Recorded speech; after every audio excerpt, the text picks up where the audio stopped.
hola, buenas. Do you mind if we watch the game we use? Pero una cosa, tiene walkers. Hay walker. We do have some pickled eggs. Pickled eggs ain't really for me. Is that your thing? No walker, no ven. Have you got any Walker's crisps? Anyone? Walker's? Quedamos acá. Let's play. Someone here is about to find out they've won Lotto, but who's the millionaire going to be? Maybe that guy, wondering, are crackers with the biscuits or the crisps? All in, buying a birthday card for a cat? Okay then. George is a millionaire. Get yourself a coat with sleeves. Lotto makes 2 millionaires a week on average. Will you be the next millionaire? With 3, save £336 on the Samsung Galaxy S25 Ultra. And claim a Galaxy Tab A9 Plus worth £259 when you buy it today. Search 3 or head in-store today. Life needs a big network. After 2 years of the India-Canada tensions, it's the big relationship reboot. Indian Prime Minister heads to the G7 summit. Indispensable India on the global stage. Modi's multilateral momentum. NDTV live from the G7 summit in Canada. When facts are fragmented, we put the pieces together. Where power collides with truth, we are there. Behind me is that massive security arrangements that are in place. Behind fractured boundaries, we clear the fog of war. Fault Lines with Gaurie Dwivedi, only on NDTV World.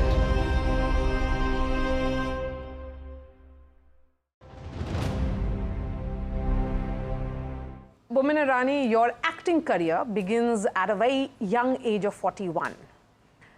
And so usse pehle it was photography. You had captured India through the lens of a photographer, and then you worked in the hospitality sector as well.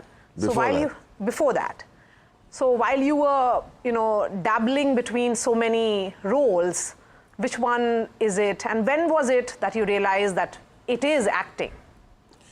I think when I was very young, my love was always cinema, actually.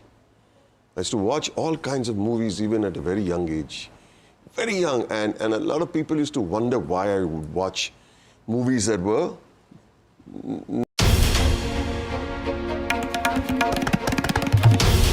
This is NDTV, and you're watching NDTV 24/7.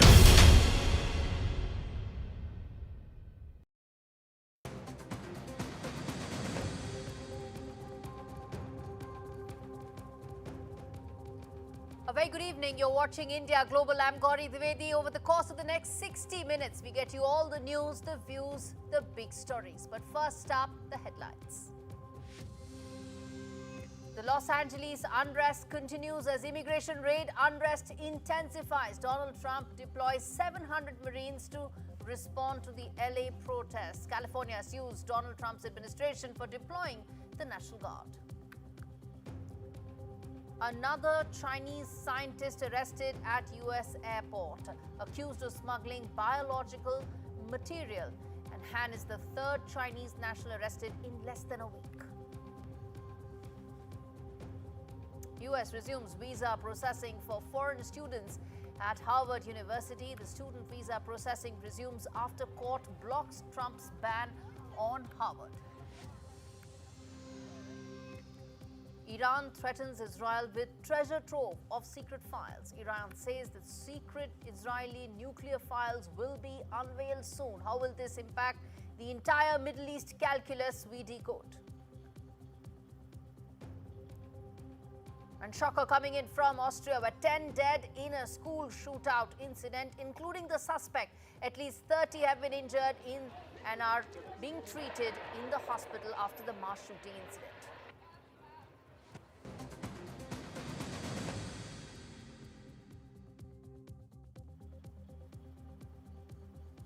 Our top story on India Global today. Another foreign researcher and their biological threat that it poses. A third Chinese national has been arrested, viewers, in the US.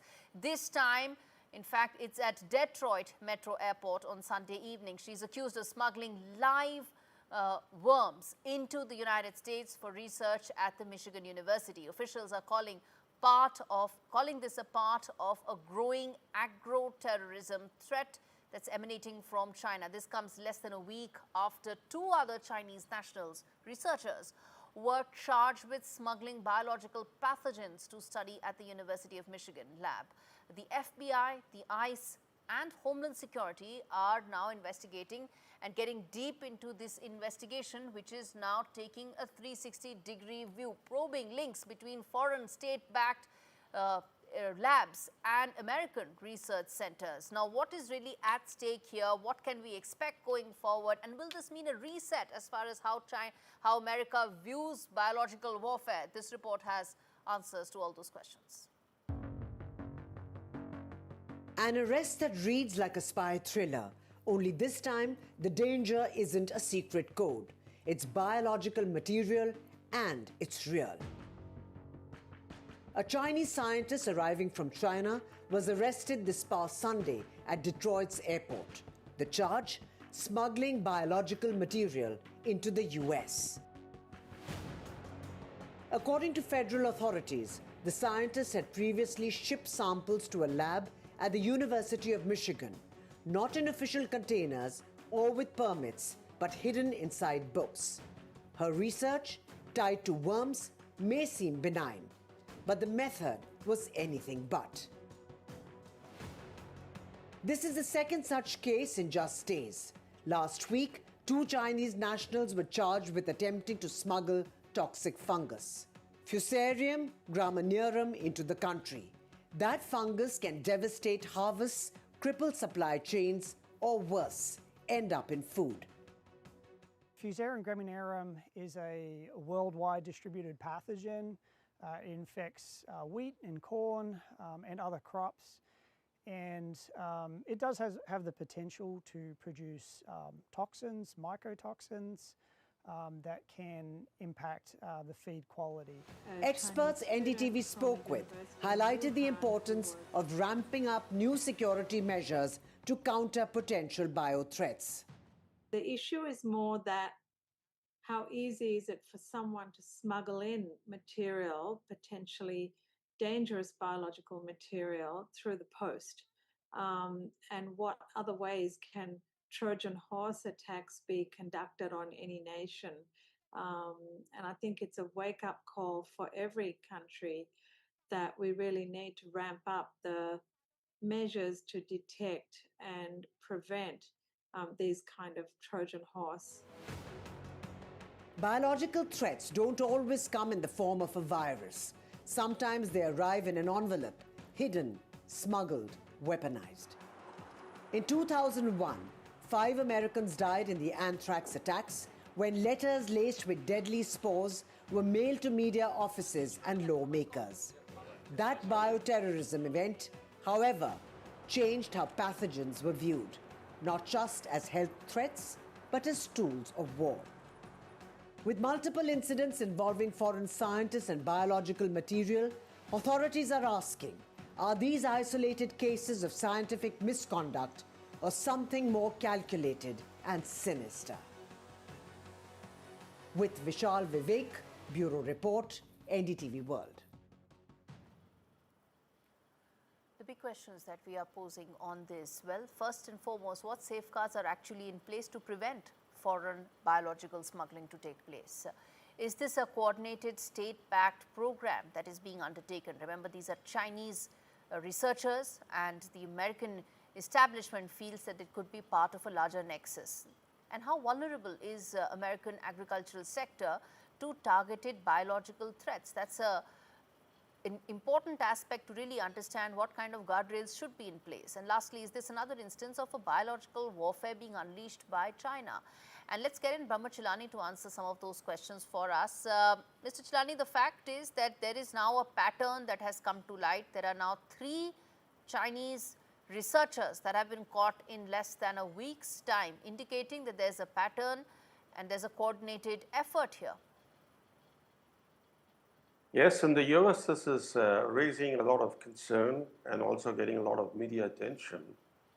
But if these alleged attempts by Chinese nationals to smuggle dangerous agricultural pathogens into the US, coupled with existing US-China geopolitical friction, all this is intensifying bilateral tensions and raising concerns about potential agro-terrorism.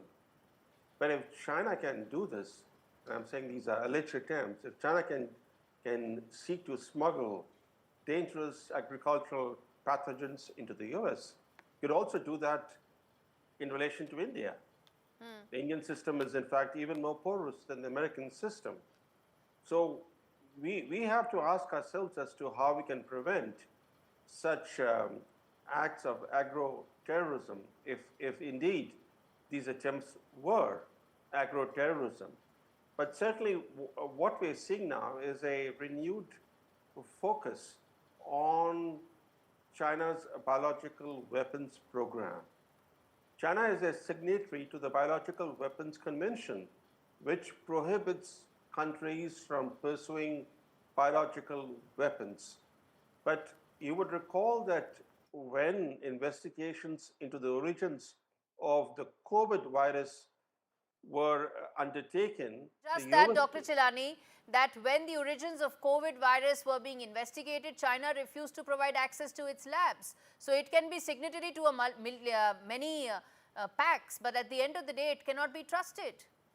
You're absolutely right, which is, in fact, in January 2021, the US State Department, in a fact sheet publicly released, said the Wuhan Institute of Virology, the lab that was working on coronaviruses, the US State Department said that this particular lab was actually engaged in military programs relating to research on coronaviruses. In other words, according to the US State Department, China was engaged in offensive biological weapons research at the Wuhan Institute of Virology.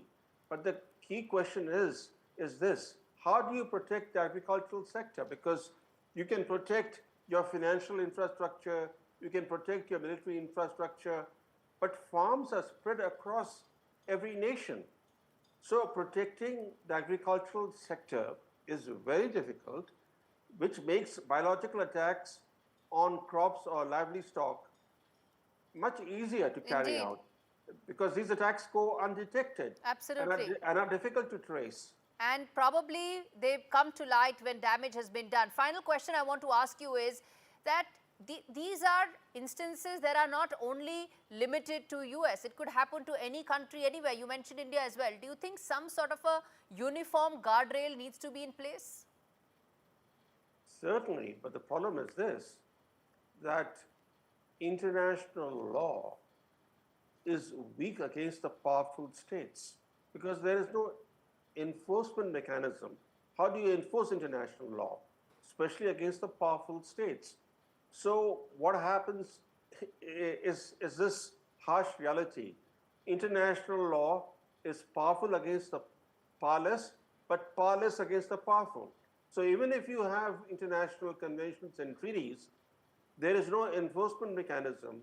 So the powerful can actually abuse international norms, they can flout international norms, and they can engage in activities which are antithetical to customary international law and even to international morals and international rules. Absolutely. I'm going to leave it there. Pramod Chilani, always a pleasure to have you on the show to discuss what is now becoming increasingly clear that there could be biological warfare that China may have unleashed on US. All right, shifting gears now to another important story. Well, as far as China's rare earth curbs are concerned, a wake-up call to the world. That's how Union Minister Piyush Goyal described China's rare earth export curbs. As India scrambles to build alternate supply chains, Goyal warned that China's stranglehold on 90% of the world's magnet production has rattled sectors, whether it's automobiles, whether it's appliances. But India's response has been swift. I want to first play out that soundbite, and then we come back and talk more about what could be India's blueprint. In a way, it's a wake-up call for all those who have become over-reliant on certain geographies. It's a wake-up call for the whole world that you need trusted partners in your supply chain. India's blueprint, a three-pronged push, diplomatic pressure on China, hunting for new global suppliers and turbocharging local tech.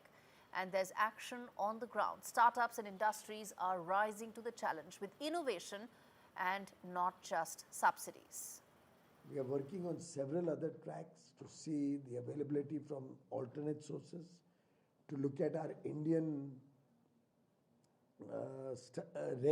Indian Rare Earths Limited, providing the necessary materials to be able to speed up the development of our own products. The road ahead may be bumpy, but India's gears are shifting. Moreover, viewers, Beijing may hold the magnets, but New Delhi is building the momentum. Let's get in Amirullah Khan, who is, I'm told, a trade expert, to talk more on this.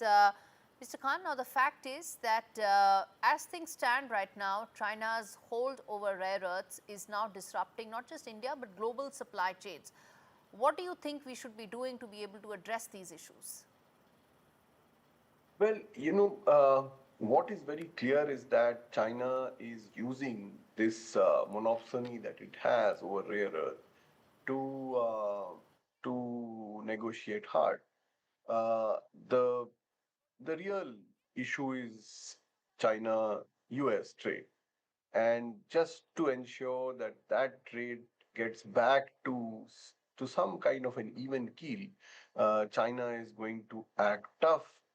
And when it acts tough with the US, it will willy-nilly act tough with other countries. And therefore, while we in India do not really have a tussle or a problem with China, we will suffer only because the US is not going to negotiate easy. And you will see that what's happening in London is a pure reflection of that, where both the parties are digging their heels, expecting each other to make a large number of concessions. So as far as India is concerned, and there are just two ways out. One is that hope that the US and China cut a good deal.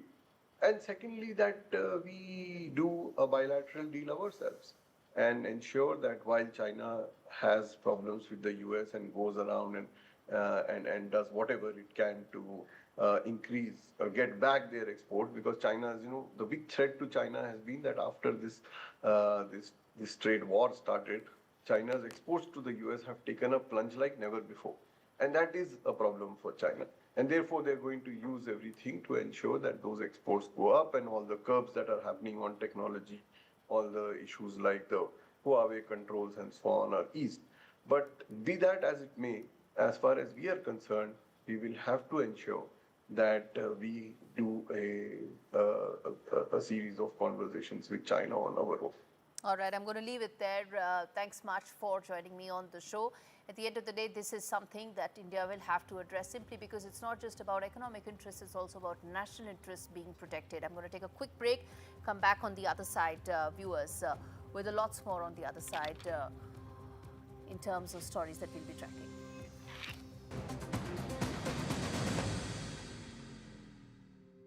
I found my great-grandma Annie in the 1921 census. Widowed, she raised 6 children all by herself, including my grandma, Iris, who became a mechanic in the Women's Land Army. Discover the inspiring stories in your family in the 1921 census on Ancestry. Start your 14-day free trial today. It's pandemonium, it's pandalicious, it's pantastic. It's the world of Panda Bingo. I like to make a cup of tea, get settled on the sofa and play Panda Bingo. It's like a little bit of me time. Well, me and the pandas. Whether I'm out and about on my mobile or just at home on the laptop, I can play my favourite Panda Bingo games anytime, anywhere. I just love it. Brilliant bingo rooms, great games, out of this world offers. Join today at pandabingo.com/bingo. Ngajar wacan hulas, wasil ngajar Acalahay. Waxaan musatay. Waxaa ku dhacay shumumutan. Waxaa ku dhacay. Aray laqato qaja alawa mina bedena mjene agorotu galon kama gitu saine aku arkasat.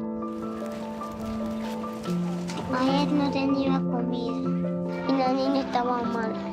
Lloró. Estábamos tristes. Fatoon, Leolida, and Monica are caught in the biggest global hunger crisis of the 21st century. Millions of children all over the world are going hungry because of conflict, displacement, and extreme weather. We urgently need your help to fight acute hunger and malnutrition. Please search Save the Children or visit savethechildren.org.uk to give £5 a month.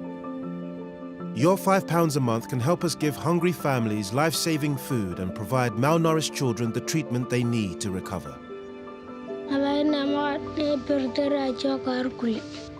Araya nyunu ngajabain nama. Tekadicha. No child should go hungry, so please donate today. Search Save the Children or visit savethechildren.org.uk to give £5 a month. Thank you. So I've just got Sun Life's guaranteed over 50 plan. Super easy, no medical questions. I finally have the confidence to devote myself to my craft. Woodwork? Wood carving. I even made this. Really? With Sun Life, there's a guaranteed cash payout. But this is one less thing you'll have to spend it on. Isn't that right, Splinter? Huh? Come up, boy. Up.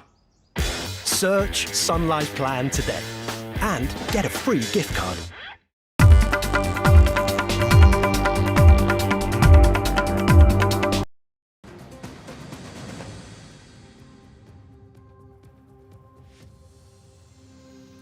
The other story that we are tracking on the show, well, Iran's intel minister says that his government is in possession of sensitive Israeli documents. Now, what does this mean?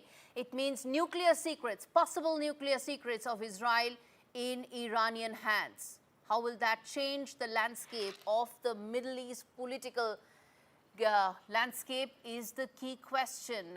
Diplomatic ties with the US, Europe, all likely to be impacted. Broader defense capabilities of Israel could be on the line because these are not just secrets. This is, in fact, a blueprint about how Israel is looking to protect itself now and going forward. Now, how is this going to change? Can Tehran actually go ahead and release those? What does it stand to gain? What's the kind of leverage it's looking to achieve by holding on to that? And of course, what's really at play here. Let's get in James Bowden, who is a Middle East expert, to talk more about this. James, I want to understand from you the kind of leverage that Iran thinks it has, because that's the whole point here. It would like to have certain leverage when it's saying it is threatening to release those files. What is really at play here? Well, I think that the Iranians would benefit most from their ability to give this information to Turkey, Syria, Saudi Arabia, Yemen. They would be able to share this information, and they would likely be able to help these other countries understand the core secrets of the Israeli nuclear force. And that's not really the technology, because nuclear technology is nuclear technology. I mean, it's pretty much obvious. And a lot of the targeting systems and those types of things are very routine. What is at the core of these documents may be nuclear doctrine. When will nuclear weapons be used? Under what conditions? You know, a lot of key strategic concepts may be in these documents. And with that knowledge, Iran and these other countries can tailor how they're going to approach Israel and how will they threaten them? How far can they get to that nuclear response threshold but not cross over it?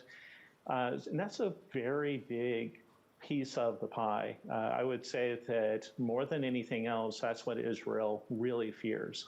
Some of their nuclear strategy got out after the 1973 Yom Kippur War, and that was called the Samson option in which Israel would use nuclear weapons if Arab forces got within a certain mile range of Jerusalem. And so that's the kind of thing that they have been trying to not let out of the bag. Israel is a very secretive country. There's a joke that in the Middle East, even the weather is a national secret. And so for them to lose control of their strategic doctrinal thinking is a big deal. I'm not even getting into the kind of intel failure this is, because that itself should lead to many questions and a high-level probe. But I want to understand from a larger impact to the region point of view. This also comes in the wake of uncertain dynamics, for want of a better word, uncertain dynamics between the US and Israel, right? I mean, there's frustration on the Trump administration side. There's a certain hardening of a position on Mr. Netanyahu's side as well. In the backdrop of that, how do you see the renewed security threats that Israel may face if these documents were actually leaked? Well, it would result in a reduction of intel sharing. There is what is called the Five Eyes. So there are 5 countries in which intelligence is routinely shared. And this would lead to a reduction of that intelligence sharing. And that's a very scary thing for Israel. But even the US. Israel and the United States cooperate very closely with sharing intelligence. In fact, there's a belief that the FBI and other agencies have what's called a fusion center in Israel, which brings together masses of volumes of intelligence and process it in order to avoid another 9/11 attack. And so if Israel or the United States were to feel that they couldn't trust either with their intelligence and with the information they're sharing, then it can weaken that strategic partnership. And that's a big fallout. And that also extends to Europe.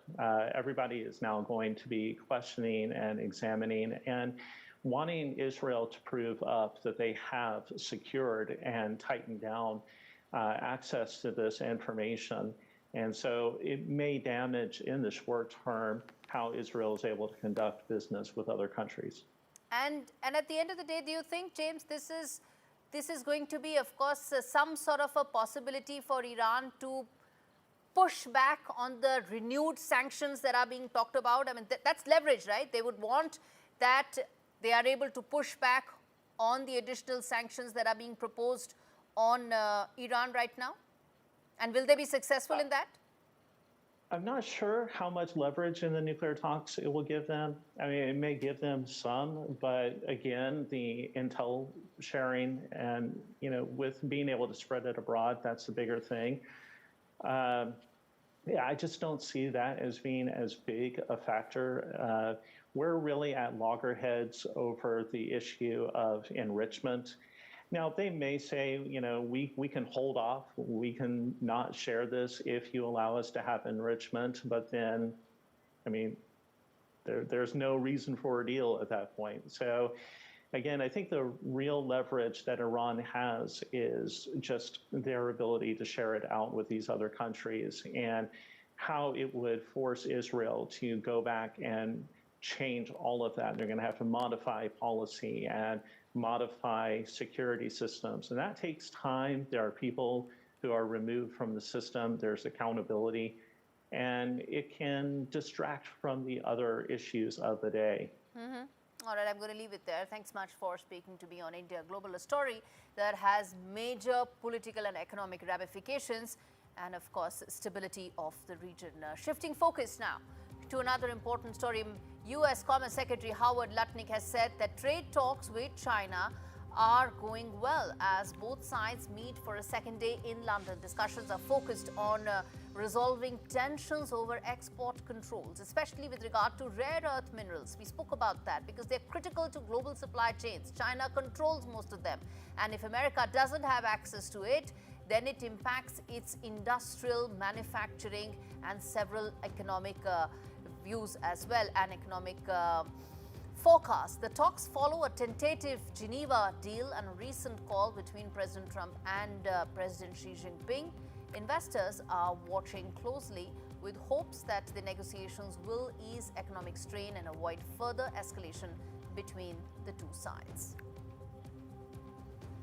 Massive overnight drone attack by Ukraine has temporarily grounded flights across major Russian cities, including Moscow and St. Petersburg. Russia's defense ministry claims it shot down 102 drones, nearly half over the Bryansk region bordering Ukraine.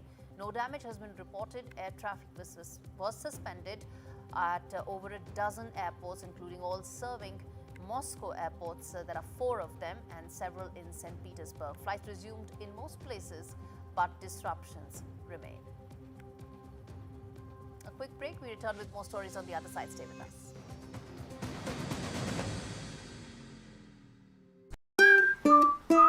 I bought cars on finance, so I've made my claim. If our lenders charge hidden commissions, then I've made my claim. I could be owed thousands. I've made my claim. I've made my claim. I've made my claim. I've made my claim. It's so quick and simple. You could be owed thousands in hidden commissions from vehicles bought on finance since 2007, even without the details. I've made my claim. Trust myclaimgroup.co.uk. Claims made simple. Visit bingoaliens.com/bingo for a cosmic range of bingo games, taking bingo to another dimension at bingoaliens.com/bingo. With 3, save £336 on the Samsung Galaxy S25 Ultra. And claim a Galaxy Tab A9 Plus worth £259 when you buy today. Search 3 or head in-store today. Life needs a big network. After 2 years of the India-Canada tensions, it's the big relationship reboot. Indian Prime Minister heads to the G7 summit. Indispensable India on the global stage. Modi's multilateral momentum. NDTV live from the G7 summit in Canada. When facts are fragmented, we put the pieces together. Where power collides with truth, we are there. Behind me is that massive security arrangements that are in place. Behind fractured boundaries, we clear the fog of war. Fault Lines with Gaurie Dwivedi, only on NDTV World.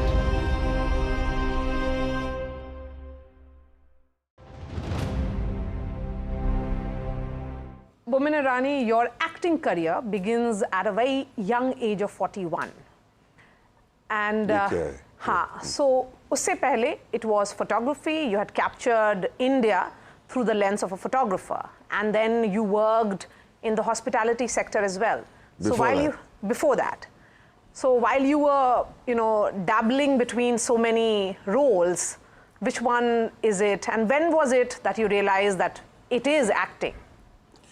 I think when I was very young, my love was always cinema, actually. I used to watch all kinds of movies even at a very young age. Very young, and a lot of people used to wonder why I would watch movies that were not part of my pay grade. Why am I watching these kind of movies? Not because they were adult or they were, I just love the movies.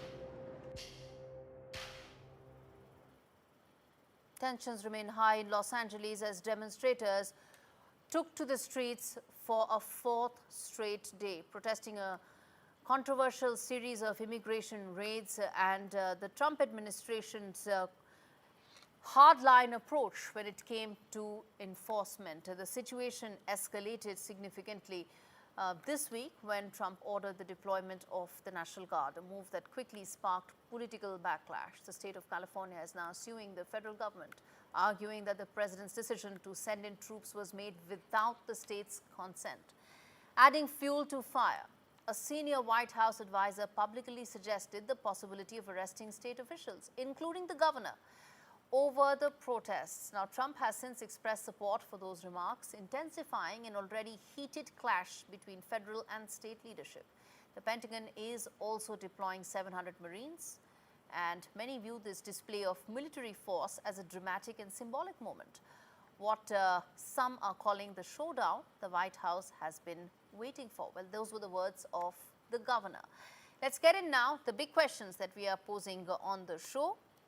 First up, is this the new normal as far as the Trump administration is concerned in dealing with the illegal immigration issue? Will courts be the final arbitrator? Because California governor has questioned the legality of Trump administration's decision to deploy the National Guard, because that comes under the governor's purview. So will the courts be the final arbitrator here?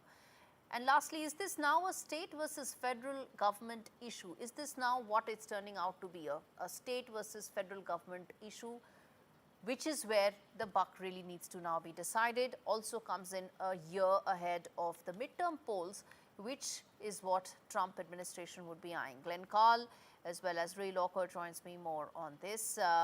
Gentlemen, thank you so much for joining me on the show. Let me start with you, Mr. Carl. The fact is there are several legs to it. There is the political aspect to it, the security aspect to it, the messaging aspect to it. I'm going to try and cover as much ground as possible. But Mr. Carl, where do you stand on those very dramatic visuals that came in of a first world country looking every bit third world? Well, America is not a stranger to demonstrations and sometimes violent ones. So from that extremely narrow perspective, I'm not especially alarmed. But this is, I think, a far more alarming situation for the country, for the United States, for American democracy, than even those who are concerned about the issue and focused on it understand. Immigration is the proximate issue, and it's an important one. And I agree with how you framed this, that the Trump administration is setting this up to be able to carry out its deportation policies related to illegal immigrants. But the issue is really much larger, and as you noted, the issue between state authority and federal, Washington authority, is fundamental to how American democracy functions. And the Trump administration has been setting this up quite clearly to carry out its policies that are called the unitary theory of executive power, which really undermines the foundations of American democracy. So this is an historically significant issue, and the states can appeal to the courts, but the federal government is pushing to control the power, and that is a critical issue. Ray, comment on the other aspect, which is that a lot of people feel that this is essentially now a blue versus red political fight, and immigrants, illegal, are just caught in the crossfire. Well, I think that's a part of it. I mean, look, we've had illegal immigration in California and the rest of the country for decades now. It's always been that way. California runs on illegal immigrants. I mean, they do many of the jobs that Americans don't want to do. So that's nothing new. This is a power grab by Trump, a deliberate provocation. They sent people in to do raids at places where they know the illegal immigrants congregate, like in Home Depot parking lots. And then they rousted them and they caused trouble. And now they've set up this provocation to justify bringing in the Marine Corps, who are totally not needed. Neither is the National Guard. And on the demonstrators' side, the smartest thing they could do is quit burning cars and get out of there and quit waving Mexican flags that are a deliberate provocation to the people who have been brought in. And that can diffuse a lot of this. But Trump wanted this. He's wanted this for a long time. As you can see, he's saying all sorts of crazy stuff about, arresting Gavin Newsom. He has no call to do that. And so this is part of his continued power grab. We've seen it since January 20th. And, they want to push it as far as they can go. Mm-hmm. Okay. Mr. Karl, then let me also now ask about the other aspect, which is the security aspect of it. Some of these unprecedented visuals is the reason why the Trump administration has justified, whether it's the Marines, whether it's the National Guard.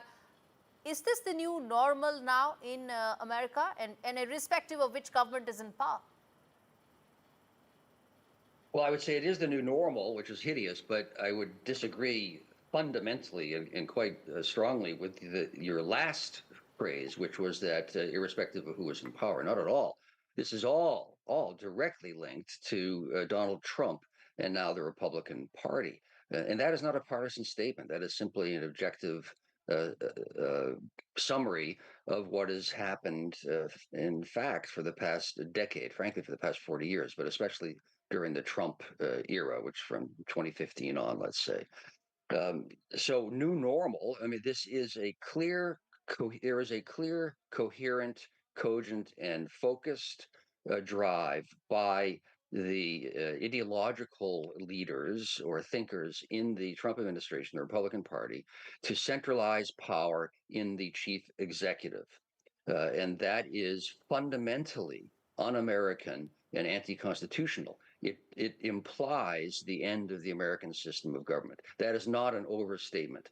If you can ignore clear laws of historical duration concerning the use of military force against American citizens, then you really have cast aside the Constitution and centralized power in the White House, which is the explicit objective of this administration. And it's in Project 2025. It has been stated. I struggled against this just as one among many federal officials 20 years ago under the Bush administration. The theory of unitary executive power is the explicit objective. This is part of it. Immigration is important, but is actually a tool to a much larger enterprise, and one that is frankly revolutionary and quite dangerous. I'm going to leave it there because it seems there are two Democrats on the show, and I don't want to be the Republican on the show, but it's unfair if we do not have the other view as well, which is the Republican view on this, those who are supporting Trump. Because at the end of the day, a discussion needs to reflect the other side as well. I'm going to leave it there. Glenn Karl and Ray Locker joining me on the show. Well, bottom line, viewers, at the end is unprecedented visuals that came in Los Angeles had three clear messages. One, a very strong political undertone, which was that the new normal in America is here, which is that protests will be clamped down the way one saw, whether it is the deployment of the National Guard or the deployment of the Marines. The second very clear message was that illegal immigration is an issue that is at the heart of the administration, and Trump will continue following it and pursuing it till the very end of his administration, or till he feels the objectives have not been met. So this is probably just the beginning. It will continue going forward. And the third and the final message from there is that one can't have different rules when it comes to protests being clamped down democratically or quote unquote undemocratically. There were protests that happened in India 5 years back when Donald Trump in fact had come to India. There was a completely different view that he had taken, his government had taken them. And now there's a completely different view that's being taken by his administration. You want to clamp down on protests? Let that be the new normal everywhere around the world, not just when it suits you. On that note, a quick break, more on the other side.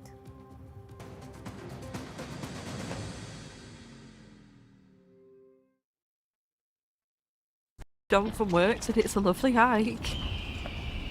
Triathlon, John. Nice. Right, Rosie, can I have the boots bag? No, I meant the hiking boots bag. Did we not bring it?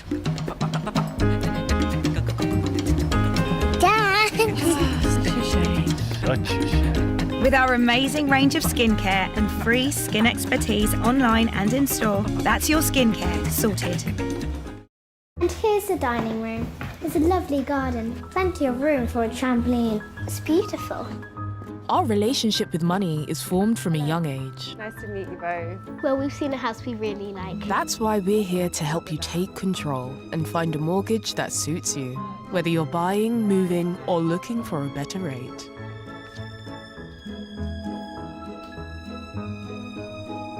Barclays. Make money work for you. Your personalized home insurance deal's already done for you. Piece of cake. Just make it simple with personalized deals delivered from Compare the Market. Visit bingoaliens.com/bingo for a cosmic range of bingo games, taking bingo to another dimension at bingoaliens.com/bingo. Message delivery dans le voyage. Racing every 20 minutes, s'équiper to drive now. And voila. This is gonna taste all right. Not again, Leah. We can't watch the game without any walkers. I got an idea.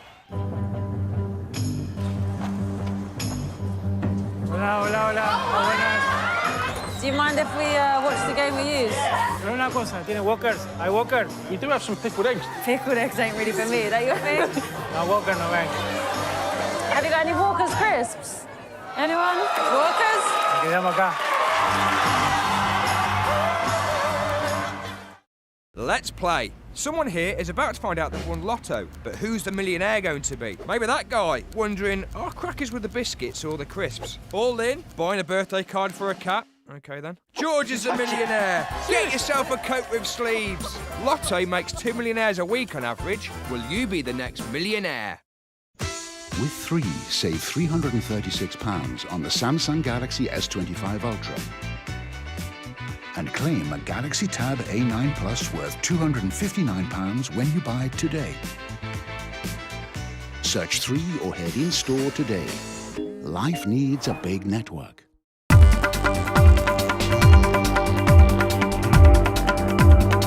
Behind the camera.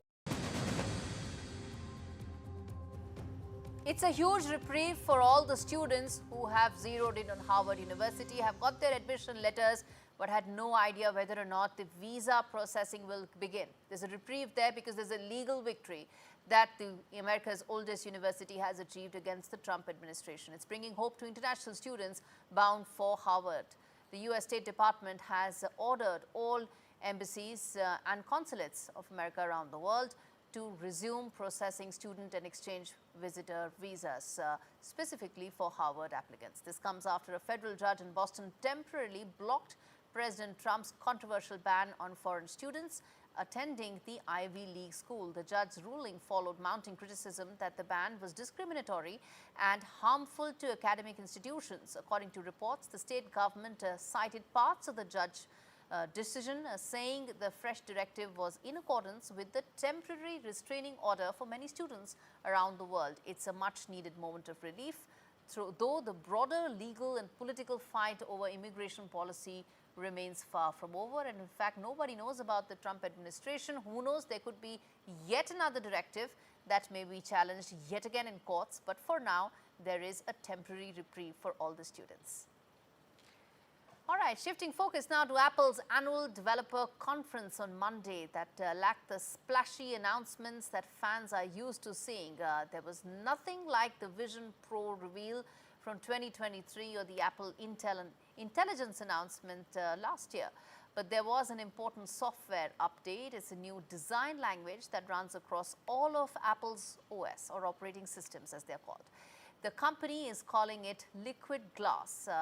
And to decode that, Gaurav Chaudhary, or Tech Guruji as he's called here at NDTV, is here to connect the dots for you.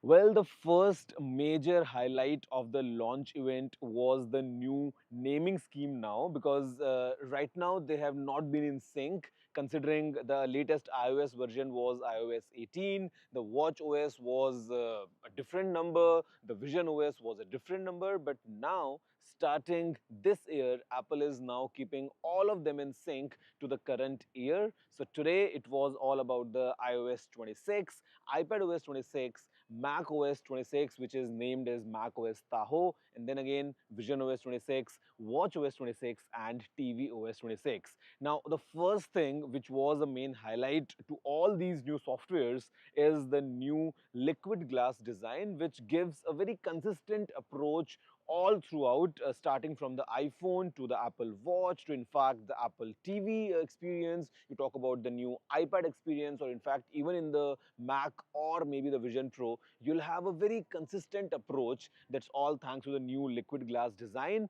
Apart from that, we have had some great improvements in Apple Intelligence. Talk about live translation for messages or calls. Well, it's pretty useful. At the same time, now we have visual intelligence to search for stuff which is present on the screen. So I think everything combined, lots new updates coming in from Apple.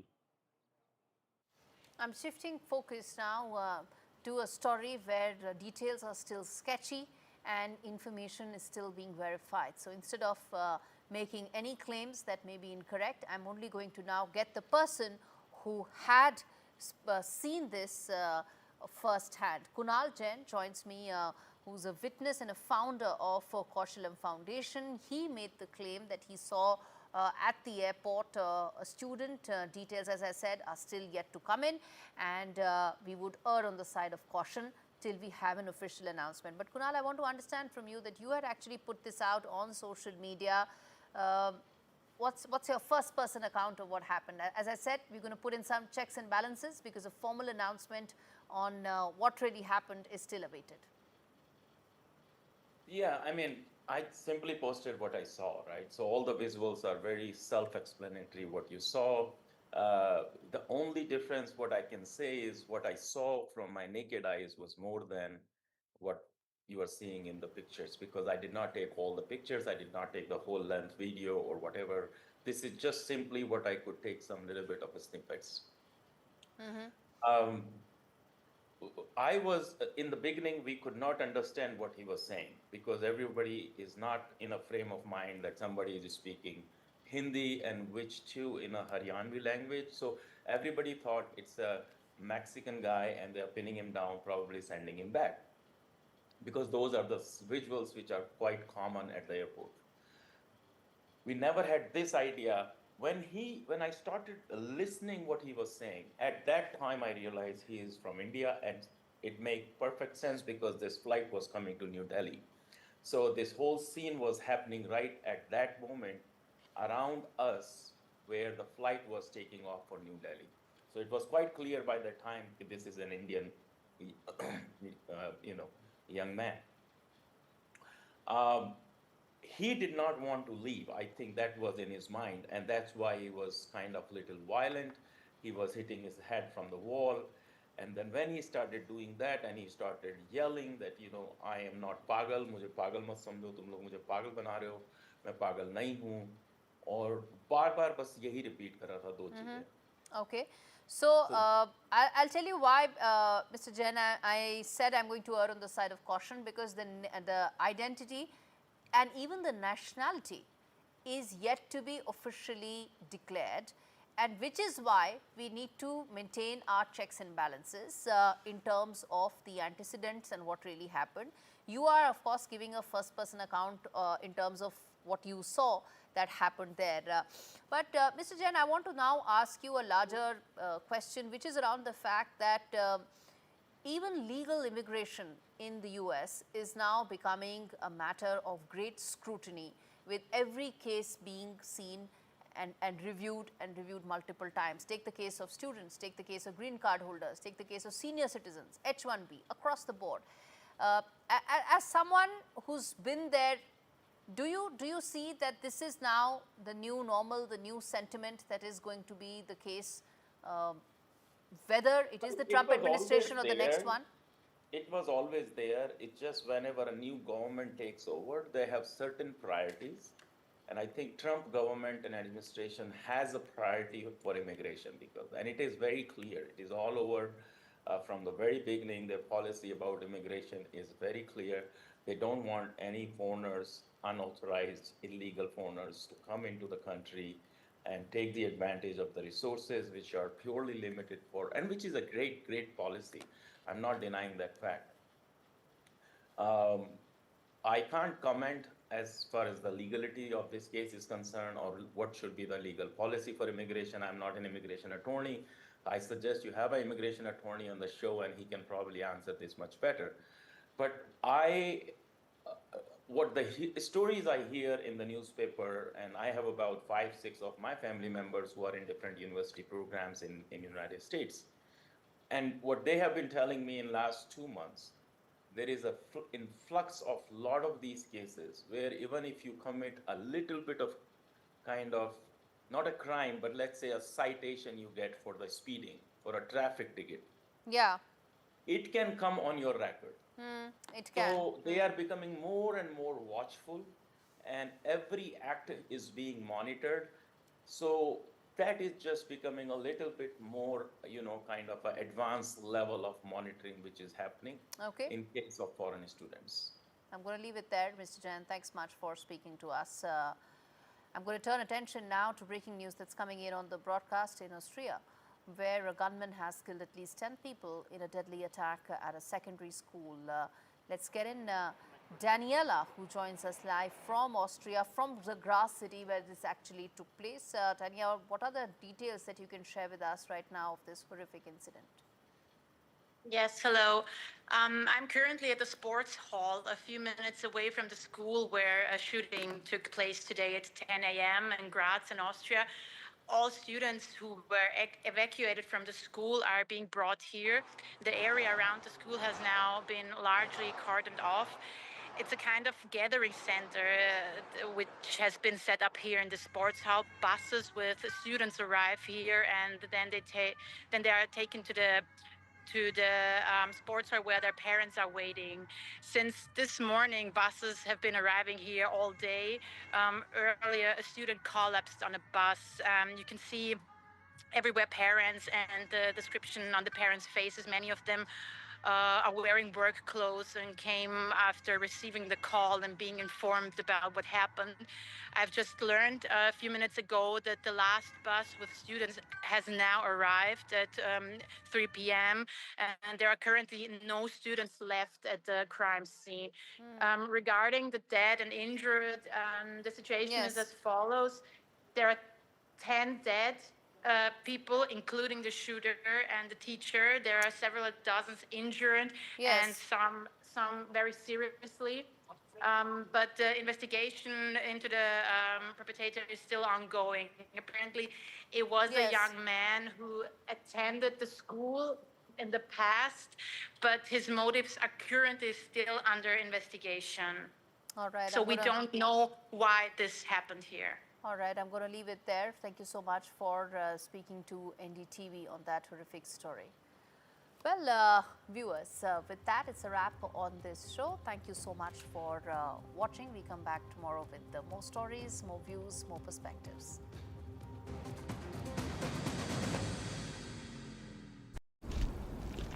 John from work said it's a lovely hike.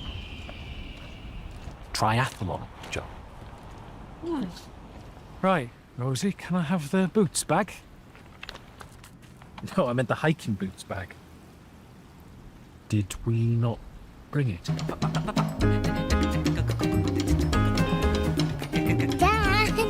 Such a shame. Such a shame. With thousands of lower prices at Boots, that's your summer sorted.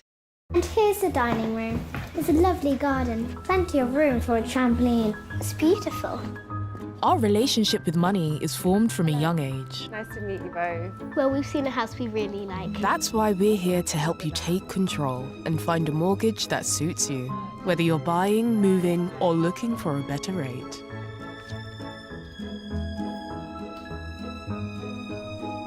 Barclays.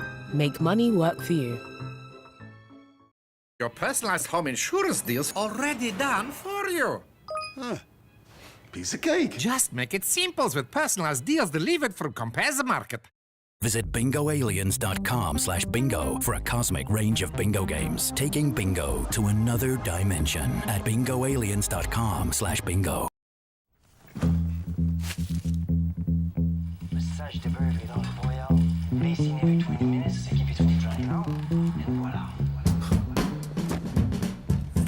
This don't taste all right. Not again, Leah. We can't watch the game without any walkers. I got an idea. Hola, hola, hola. Buenas. Do you mind if we watch the game we use? Una cosa, tiene Walkers. Hay Walker. We do have some pickled eggs. Pickled eggs ain't really for me. Is that your thing? No Walker, no egg. Have you got any Walker's crisps? Anyone? Walkers? Quedamos acá.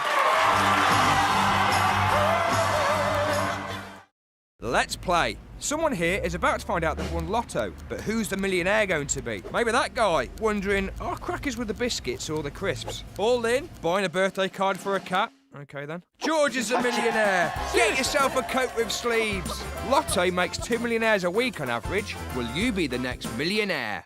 Dom from work said it's a lovely hike. Triathlon, John. Right, Rosie, can I have the boots back? No, I meant the hiking boots bag. Did we not bring it? Dad! With our amazing range of skincare and free skin expertise online and in store, that's your skincare sorted.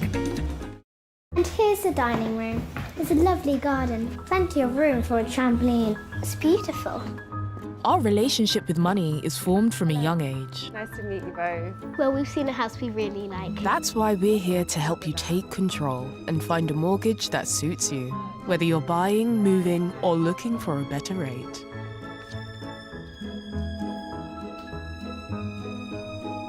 Barclays. Make money work for you.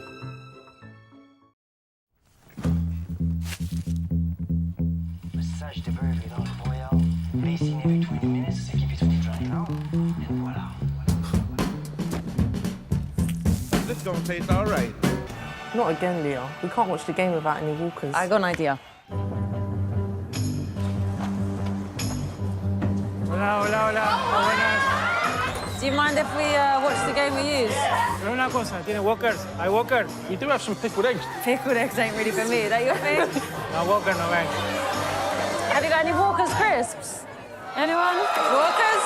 Quedamos acá.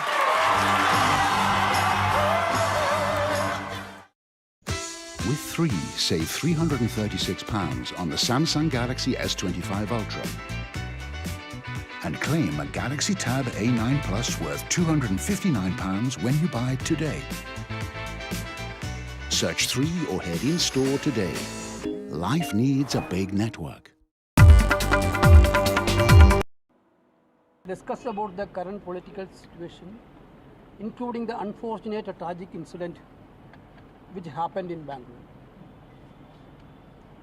CM and PCC President briefed the leadership about the incident and the action taken by the government on post-incident.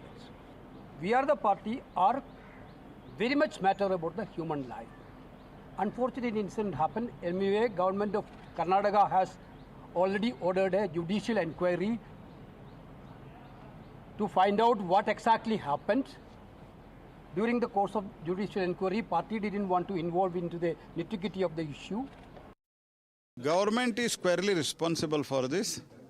In the morning, 10 o'clock, he has tweeted and he has given a call to people attend in a big way. And he is telling that I was not briefed, that there is, police have expressed some apprehension. Today, Karnataka State Cricket Association and also that one agency, DNA, he has said that we had never opted for function, and because these people organize a parallel function at two places, the police give more protection here and less protection there. My colleague Sunil Prabhu joins us with more details on the story. Sunil, a very important meeting there. Tell us what really happened in that meeting and what was that message that Congress leadership has tried to give out? Well, I think some very plain speaking, I think the Congress High Command has not been very happy with the events that have unfolded, the unfortunate stampede and the lack of proper management which led to those unfortunate incidents is something that is uppermost in the Congress High Command's mind. And that's the reason why they were summoned to a very categorical and clear assertion from the Congress High Command to take steps which are pro-people to ensure that they correct their image. There has been a host of infighting between the Chief Minister, the Deputy Chief Minister and others. And it's in this context that I think the Congress High Command wants them to work unitedly as a cohesive unit to ensure that in future such events do not cost not only the party but the government its image. And it's in that backdrop they've also made it clear to the Congress Chief Minister to redo and do the re-enumeration of the caste census, which was done 10 years back, which is now going to be made public, because there are certain sections, in particular the Vokiligas, who are dead against it, led by, of course, the Deputy Chief Minister, who's a Vokiliga himself, Mr. T.K. Shikumar, who's been upset with that. And it's in that backdrop, I think they have tried to, buy peace and truce. But be that as it may, I think the Congress understands that they're walking a tightrope and they need to do course correction and improve their image in the state of Karnataka. Right, very interesting details. Thank you, Sunil, for joining us with those details. Let me also get in my guest now, Prashant GS from the BJP, Shatabesh Shivanna, who's representing the Congress here, and also Professor Sandeep Shastri, political analyst. Thank you all of you for joining me on this broadcast. And we also have R.K. Upadhyay, who's also an analyst. Thank you, Mr. Upadhyay. Professor Shastri, to you first. Do you see this as a corrective action by the Congress party, or do you see the Congress leadership trying to assert its authority and saying that, nothing really, something like this cannot really happen under its watch? Or do you think that this is basically just outside the cricket stadium, or it could be the increasing view within the police, the demoralization within the police force, with the suspension of key officers, holding them responsible for what happened. I think all these factors has pushed the government on the back foot, and therefore has required the leadership at Delhi to call the state level leaders to take stock of the situation, so that the party can somewhere recover some position. Because in the present situation, it becomes very difficult for the government to focus on its governance agenda with all these developments taking place. Prashant GS, what would your problem be with this meeting that Rahul Gandhi has had? Because this is also the central leadership showing that it will not allow any form of misgovernance. And in fact, it is reprimanding its erring leaders that you have to be in control of your state and you cannot send multiple messages. Vasudha, it's not about sending multiple messages. The message is clear to everybody in the country that Siddaramaiah and Shivkumar were responsible for this fiasco, that is death of 11